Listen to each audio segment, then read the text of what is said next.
My dear friends, actual అప్పుడప్పుడు నేను news paper చదువుతుంటాను, కానీ ఎవ్రీడే చదవాలని నాకు అర్థమైంది. ఎందుకంటే ఈ మధ్య ఈనాడు బుక్లెట్లో ఈ టాపిక్ అనేది నాకు బాగా నచ్చింది.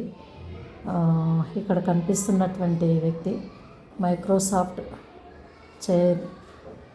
చైర్మన్ సత్య నాదెళ్ల.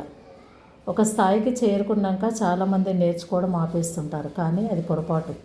దానివల్ల ఎదుగుదల కూడా ఆగిపోతుంది.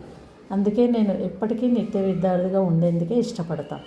నేను చదువుతున్న కవితలోనే ఒక స్ఫూర్తిదాయక వాక్యం.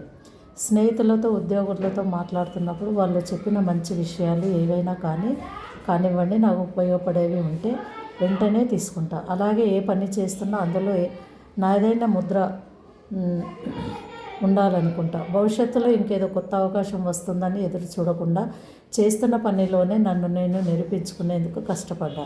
చేసిన పనితోనే మన ఎదుగుదల ఉంటుందని అర్థం చేసుకున్నా. ఇవే నా గెలుపుకు సూత్రాలని ఈయన చెప్పాడు. ఇందులో నాకు నచ్చింది ఏంటంటే, నేను ఎప్పటికీ నిత్య విద్యార్థిగా ఉండేందుకు ఇష్టపడతా అంటే అర్థం ఏంటంటే, కొత్త కొత్త విషయాలు నేర్చుకోవడానికి ఆయన నిత్య విద్యార్థిగా ఉండాలని నిర్ణయించుకున్నాడు. సో యాజ్ ఏ టీచర్స్గా, స్టూడెంట్స్గా ఎవరైనా కూడా సమాజంలో, ప్రపంచంలో వస్తున్నటువంటి కొత్తవి ఎప్పటికప్పుడు నేర్చుకొని చదువుతూ ఉంటే చాలా నాలెడ్జ్ అనేది డెవలప్ అవుతుంది ఎడ్యుకేషన్ పరంగా. ఆ రకంగా టీచర్స్ అయితే విద్యార్థులకు బోధించడానికి చాలా బాగుంటుంది. సో అందుకే నిజానికైతే ప్రతి టీచర్ నిత్య విద్యార్థి.